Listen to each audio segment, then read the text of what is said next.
Welcome to our first market update in 2018, ringing in the new year with a market report that closes out 2017. I'm sure everybody is interested what the appreciation was in 2017 and if we can count on it in 2018. My name is Lenska. I'm a real estate investor and broker. Also serve on the board of SDCIA, which is a real estate club for investors, where we concentrate on educating and empowering people to build their real estate empire.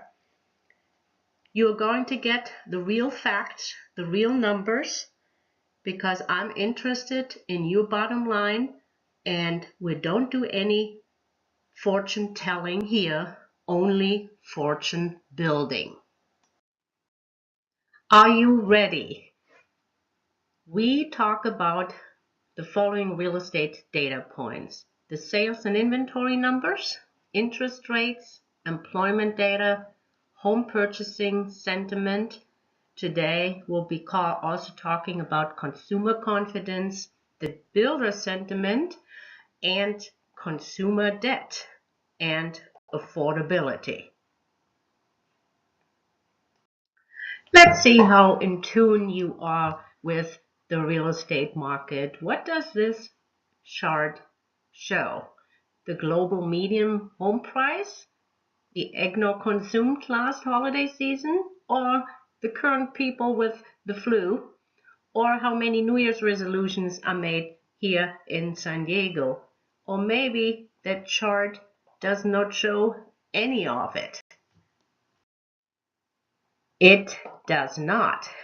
It actually shows the greatest asset bubbles. And since I always wanted to compare Bitcoin to real estate, I just thought I'd throw that chart in. The red line represents Bitcoin, which is going to be a pretty huge bubble, but still the biggest bubble of all times was the tulip mania in 1619 to 1622. Now look, scroll down and you have the US real estate bubble from 1996 to 2011, which is not even amongst the top 10. Now back to reality and see if we are in a bubble or not. Let's look at San Diego County's detached medium sales price. It is currently at $610,000 and appreciation. Now going back to 2016 December, we have been at a medium home sales price of $565,000. The all-time high medium sales price before that was in June 2007 at $595,000.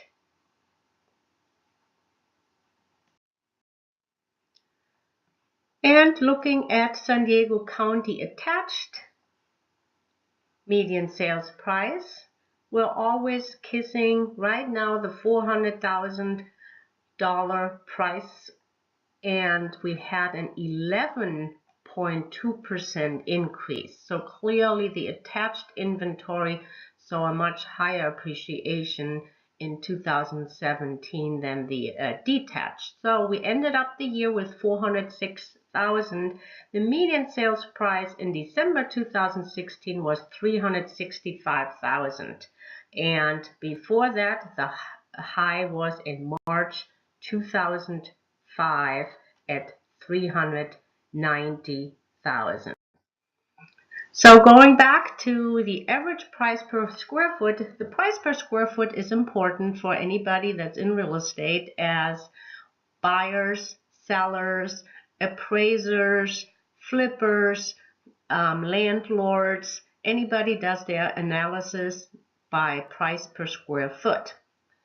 And it's a benchmark figure in real estate. So we ended up at $382 price per square foot in San Diego County. For the attached, we had 401 square foot, which is a 9 point year-over-year increase. So you see right here, it kind of leveled off in the last 6 months after a steady increase in 2012. So no surprise here, the prices went up last year and had a healthy appreciation because of the pressure of low inventory, and we still down again near over 25%, so we're at 26.7% down year over year, and currently we have 2,875 homes for sale, which has been the lowest ever. The closest low we had was in 2004 at 3,719 units. We have about 1,103 listings for attached units, which is a 12.7% year-over-year decrease. How low can we go? In 2011, we were about 6,500 units, and we have been working our way all the way down. Active days on market of detached units has been about 33 days in December 2017, where we can clearly say in December of 2016 it was just over 40 days. So again, it took about a week less to sell a house in San Diego County in December 2017 compared to December 2016, or therefore in 2015. Very fast moving market also for the attached units, which took about 25 days and a 22% year-over-year decrease. Mortgage interest rates as of January 2 in 2018, we have been hovering around the 4% for the conventional 30-year fixed and about the 3.625 for VHA and FHA and VA. So everybody is slightly up. The only one that I see decreased actually is for the 30-year fixed for the 12 months bank statements, which means people that do not have a W-2. So talking about the unemployment rate, there was a revision in San Diego. We had it first at 3.7, but they revised it down to 3.3%, and we're far below the U.S. unemployment rate at 4.1%. Last time we had that low unemployment rate, it was about January, or I should say December in 2001. Now, I always like to look at the labor participation rate because that gives a little bit more of a picture about the health of the labor market.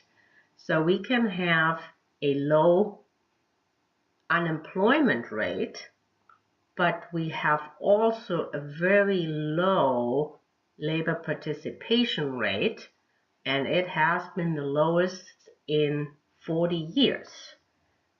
What does it mean?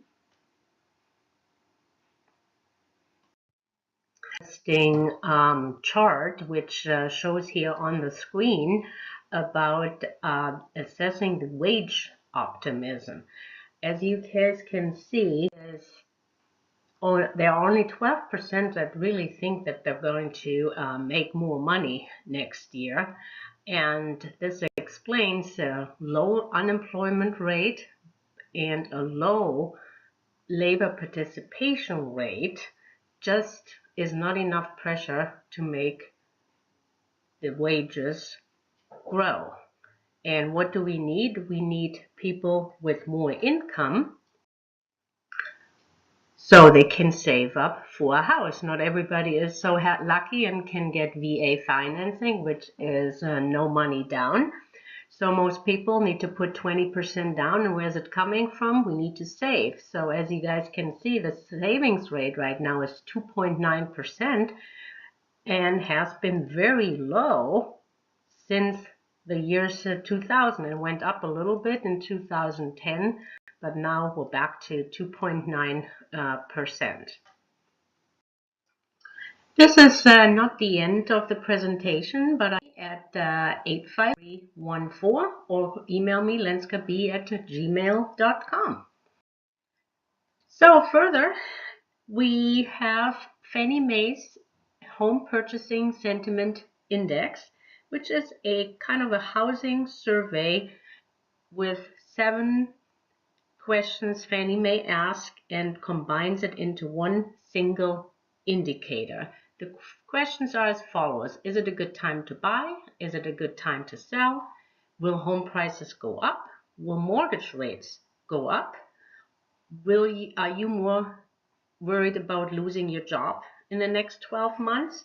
And will your household income go up in the next 12 months? So for December, we had actually the housing confidence was down 2 points, which is a little bit of a cautious closeout of 2017. And especially we had losses in 4 areas. As you guys can see, is it a good time to buy? Is down 5 points. Is it a good time to sell? It's not up. And will home prices go up? Less people think that way. Also, that mortgage rates will go down. Less people think like this. And a little bit weakening sense of job security because the net share is more concerned about losing their job. And the household income actually is a little bit higher, and this gives a combined drop in 2 points for December. But look at the year over year, it's still a positive closeout of 2017. Here we go. There are those single charts, down 8 points year over year. Actually, a good time to buy. The low inventory certainly has been, and the affordability has added to this problem. And maybe the December month was also a month that a lot of the tax tax reform discussions was on the table. Good time to sell, up 21 points year over year. So the year we really close out very strongly. And here we are at the home builder points. This is the highest since 1999. So the builders did not get spooked about all the new tax bills, so they are still taking it as a positive direction that they will get some regulatory relief. Also, buyer traffic was very good and therefore expected sales, an overall good closeout of 2017. Let's take a look at the single family house. About an average of 7,000 housing starts, which we kind of were 4% below normal, where we're kind of up. We're currently at 6,758. Now we know that in San Diego, actually the permits were down, And for example, in San Bernardino, the permits are up actually 82%. Seems to be easier to build in San Bernardino than in San Diego. And again, we'll take a look at affordability, and also remember earlier we talked about the savings for the down payment. And so I wanted to take a look to see if the buyers are putting less money down, which is they do have less skin in the game. The median percent down payment by first-time buyers and repeat buyers you see here in the graphs from 1989 to 2017. So repeat buyers, that pink line is going down, and it's kind of as an average about 14%, where the blue line is all buyers, and the first-time home buyers is definitely came down from in the 90s, now is hovering around the 6 to 5%. And the reason why can't we put more money down? It's pretty much the same story. The millennial student debt is the roadblock to milestones in increasing homeownership. Amongst buyers who said their saving for a down payment was difficult, student loan debt was the major reason cited by 49% of all buyers and 53% of first-time buyers. The second most cited barrier to savings for down payment was credit card debt. And so I took a little look at the consumer debt is on the rise. We're having student debt, the blue line, shooting straight up. We do have credit card debt. It came down, now it starts to climb up again. Look at the auto, car loans going straight up. And then the other credit is kind of creeping level around. But overall, the credits, consumer debt is definitely increasing dramatically. So we know we have a housing crisis in San Diego, and here are maybe some of the solutions. During 2007 to 2015, the city grew by roughly 15,000 people each year, but only averaged 3,000 new houses annually. So the increased density limits around transit areas could be approved, or another solution would be to redevelop underutilized parcels of land. Number three, we could adapt certain industrial zones and city sites, turn them into housing.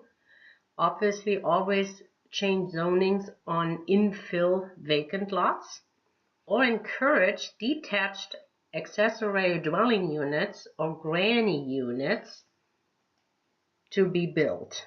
And we had several presentations on this one, especially on the ADUs, which is going to hopefully help deviate a little bit the housing and also the rental situation. So if these suggestions are implemented, roughly 40% of potential housing is in the neighborhoods of Mira Mesa, Mission Valley, City Heights, North Park, and Uptown. So you guys want to maybe look for properties there on land bank. Affordability is a sad story because in 2012, in the first quarter, it was about a payment of 1,340, and it increased 88% to 2,530. LA is pretty much the same like San Diego. So looking at that. And how much money do we need to make in order to qualify? Currently in San Diego or Los Angeles, the median home price is about $600,000. So in order to afford a median home price, you need to make around $100,000. Where we said in San Bernardino, they're really building a lot. So you see, you only need to make 68,570, so much more affordable areas. Want to learn more about real estate investing? There are several opportunities. Always welcome to our rehab field trip on the third Saturday of each month, which is on January 20th or February 18. And we also have a real estate profit building 1.0 on the third Thursday, where we cover several aspects of real estate investing. And then don't forget to check sdcia.com's website for several other classes, from fundamentals and how to estimate construction cost, how to determine after repaired value, and how to sign real estate contracts without losing your shirt. Check SDCIA's website. Here are the next following classes. In February 17th, we have sales and negotiating, and we also have March 17th, a equity trust wealth building workshop. Have a successful and healthy 2018. Schedule your free investment analysis with me or property evaluation today. Thanks for listening, and I look forward having another market update next month.